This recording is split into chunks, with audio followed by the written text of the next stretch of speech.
بسم اللہ الرحمن الرحیم۔ السلام علیکم۔ یوسف علیہ السلام جانتے تھے سارے دروازے بند ہیں، پھر بھی بند دروازے کی طرف دوڑ پڑے تھے اور خدا نے ایک ایک کر کے سارے دروازے کھول دیے۔ کبھی اگر لگے آپ کو کہ آپ کے لیے بھی سارے دروازے بند ہیں تو جان لو کہ تمہارا اور یوسف کا خدا ایک ہی ہے۔ پرانے لوگ پرجوش ہوتے تھے، وہ تعلقات کو سنبھالتے تھے، پھر لوگ پریکٹیکل ہو گئے، تعلق سے فائدہ اٹھانے لگے۔ اب لوگ پروفیشنل ہو گئے ہیں، فائدہ ہو تو ہی تعلق بناتے ہیں۔ ہم کسی کے لیے آسانی پیدا کریں یا مشکل، وہ ایک نہ ایک دن ہمیں ضرور ملتی ہے۔ دوسروں کے لیے آسانیاں پیدا کریں، انشاءاللہ آپ کے لیے بھی آسانیاں ہی ہوں گی۔ اللہ تعالیٰ سے دعا ہے کہ وہ آپ کو اور آپ کے تمام اہل و عیال کو اپنے حفظ و امان میں رکھے اور آپ کے تمام نیک اور جائز حاجات کو پورا کرے، آمین۔ آج انشاءاللہ سورہ الفرقان کی آیت نمبر 6 سے سٹارٹ کریں گے۔ اس کا ترجمہ اور تفسیر تفہیم القرآن سے بیان کروں گی جو اہل سنت جماعت کے لیے ہے۔ اعوذ باللہ من الشیطان الرجیم، بسم اللہ الرحمن الرحیم۔ اے محمد، ان سے کہو کہ اسے نازل کیا ہے اس نے جو زمین اور آسمانوں کا بھید جانتا ہے۔ حقیقت یہ ہے کہ وہ بڑا غفور الرحیم ہے۔ اس کی تفسیر ہے، یہ وہی اعتراض ہے جو اس زمانے کے مستشرقین مغرب قرآن مجید کے خلاف پیش کرتے ہیں، لیکن یہ عجیب بات ہے کہ نبی صلی اللہ علیہ وآلہ وسلم کے ہم عصر دشمنوں میں سے کسی نے بھی یہ نہیں کہا کہ تم بچپن میں بحیرہ راہب سے جب ملے تھے اس وقت یہ سارے مضامین تم نے سیکھ لیے تھے، اور نہ یہ کہا کہ جوانی میں جن تجارتی سفروں کے سلسلے میں تم باہر جایا کرتے تھے اس زمانے میں تم نے عیسائی راہبوں اور یہودی ربیوں سے یہ معلومات حاصل کی تھیں،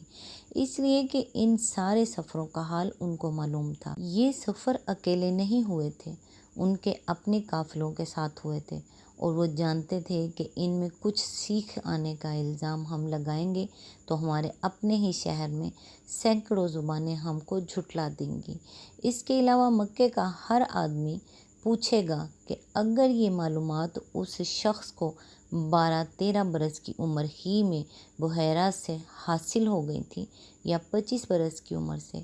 جبکہ اس نے تجارتی سفر شروع کیے تھے حاصل ہونی شروع ہو گئی تھی، تو آخر یہ شخص کہیں باہر تو نہیں رہتا تھا، ہمارے ہی درمیان رہتا بستا تھا؟ کیا وجہ ہے کہ 40 برس کی عمر تک اس کا یہ سارا علم چھپا رہا اور کبھی ایک لفظ بھی اس کی زبان سے ایسا نہ نکلا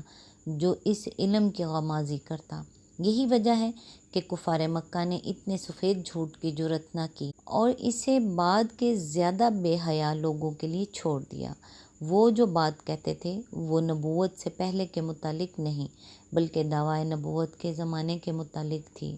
ان کا کہنا یہ تھا کہ یہ شخص ان پڑھ ہے، خود مطالعہ کر کے نئی معلومات حاصل کر نہیں سکتا، پہلے اس نے کچھ سیکھا نہ تھا، 40 برس کی عمر تک ان باتوں میں سے کوئی بات بھی نہ جانتا تھا جو آج اس کی زبان سے نکل رہی ہیں۔ اب آخر یہ معلومات آ کہاں سے رہی ہیں؟ ان کا سرچشمہ لامحالہ کچھ اگلے لوگوں کی کتابیں ہیں جن کے اقتباسات راتوں کو چپکے چپکے ترجمہ اور نقل کرائے جاتے ہیں۔ انہیں کسی سے یہ شخص پڑھوا کر سنتا ہے اور پھر انہیں یاد کر کے ہمیں دن کو سناتا ہے۔ روایات سے معلوم ہوتا ہے کہ اس سلسلے میں وہ چند آدمیوں کے نام بھی لیتے تھے جو اہل کتاب تھے، پڑھے لکھے تھے اور مکے میں رہتے تھے، یعنی عداس حویطب بن عبد العزیٰ کا آزاد کردہ غلام، یسار علا بن حضرمی کا آزاد کردہ غلام اور جبر عامر بن ربیعہ کا آزاد کردہ غلام۔ بظاہر بڑا وزنی اعتراض معلوم ہوتا ہے۔ وحی کے دعوے کو رد کرنے کے لیے نبی کے ماخوذ علم کی نشاندہی کر دینے سے بڑھ کر اور کون سا اعتراض وزنی ہو سکتا ہے؟ اگر آدمی پہلی ہی نظر میں یہ دیکھ کر حیران ہو جاتا ہے کہ جواب میں سے کوئی دلیل پیش نہیں کی گئی بلکہ صرف یہ کہہ کر بات ختم کر دی گئی کہ تم صداقت پر ظلم کر رہے ہو، صریح بے انصافی کی بات کہہ رہے ہو، سخت جھوٹ کا طوفان اٹھا رہے ہو، یہ تو اس خدا کا کلام ہے جو آسمان و زمین کا بھید جانتا ہے۔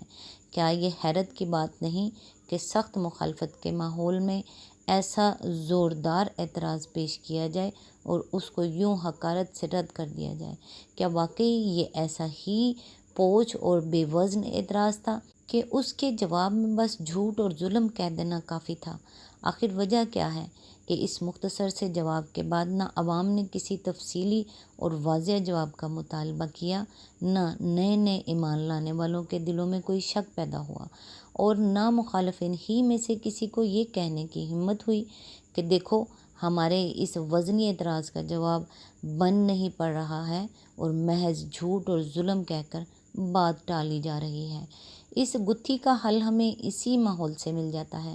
جس میں مخالفین اسلام نے یہ اعتراض کیا تھا۔ پہلی بات یہ تھی کہ مکے کے وہ ظالم سردار جو ایک ایک مسلمان کو مارتے کوٹتے اور تنگ کرتے پھر رہے تھے، ان کے لیے یہ بات کچھ بھی مشکل نہ تھی کہ جن جن لوگوں کے متعلق وہ کہتے تھے کہ یہ پرانی کتابوں کے ترجمے کر کر کے محمد صلی اللہ علیہ وآلہ وسلم کو یاد کرایا کرتے ہیں، ان کے گھروں پر اور خود نبی صلی اللہ علیہ وآلہ وسلم کے گھر پر چھاپے مارتے اور وہ سارا ذخیرہ برآمد کر کے پبلک کے سامنے لا رکھتے جو ان کے زوم میں اس کام کے لیے فراہم کیا گیا تھا۔ وہ عین اس وقت چھاپا مار سکتے تھے جب کہ یہ کام کیا جا رہا ہو، اور ایک مجمع کو دکھا سکتے تھے کہ لو دیکھو یہ نبوت کی تیاریاں ہو رہی ہیں۔ بلال کو تپتی ہوئی ریت پر گھسیٹنے والوں کے لیے ایسا کرنے میں کوئی آئین و ضابطۂ معنی نہ تھا، اور ایسا کر کے وہ ہمیشہ کے لیے نبوت محمدی صلی اللہ علیہ وآلہ وسلم کے خطرے کو مٹا سکتے تھے، مگر وہ بس زبانی اعتراض ہی کرتے رہے اور ایک دن بھی یہ فیصلہ کن قدم اٹھا کر انہوں نے نہ دکھایا۔ دوسری بات یہ تھی کہ اس سلسلے میں وہ جن لوگوں کے نام لیتے تھے وہ کہیں باہر کے نہ تھے، اسی شہر مکہ کے رہنے والے تھے۔ ان کی قابلیتیں کسی سے چھپی ہوئی نہ تھیں۔ ہر شخص جو تھوڑی سی عقل بھی رکھتا تھا یہ دیکھ سکتا تھا کہ محمد صلی اللہ علیہ وآلہ وسلم جو چیز پیش کر رہے ہیں وہ کس پائے کی ہے، کس شان کی زبان ہے، کس مرتبے کا ادب ہے، کیا زوردار کلام ہے، کیسے بلند خیالات اور مضامین ہیں، اور وہ کس درجے کے لوگ ہیں جن کے متعلق کہا جاتا ہے کہ محمد صلی اللہ علیہ وآلہ وسلم ان سے یہ سب کچھ حاصل کر کر کے لا رہے ہیں۔ اسی وجہ سے کسی نے بھی اس اعتراض کو کوئی وزن نہ دیا۔ ہر شخص سمجھتا تھا کہ ان باتوں سے بس دل کے جلے پھپھولے پھوڑے جا رہے ہیں، اور نہ اس قول میں کسی شبے کے قابل بھی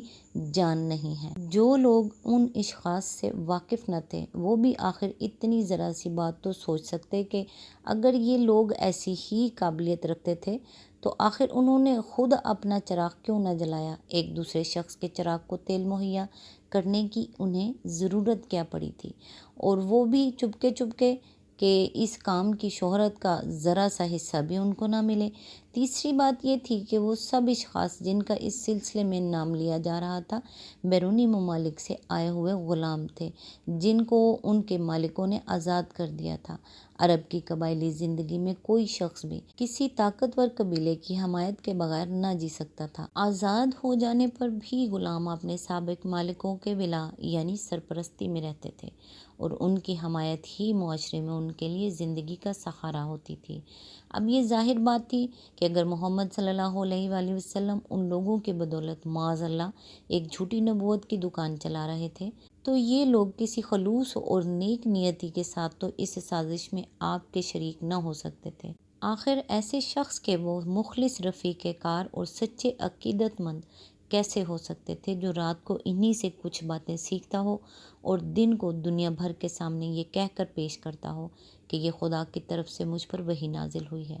اس لیے ان کی شرکت کسی لالچ اور کسی غرض ہی کی بنا پر ہو سکتی تھی، مگر کون صاحب عقل و ہوش آدمی یہ باور کر سکتا تھا کہ یہ لوگ خود اپنے سرپرستوں کو ناراض کر کے محمد صلی اللہ علیہ وآلہ وسلم کے ساتھ اس سازش میں شریک ہو گئے ہوں گے؟ آخر کیا لالچ ہو سکتا تھا جس کی بنا پر وہ ساری قوم کے مغصوب و مطمون اور ساری قوم کی دشمنی کے ہدف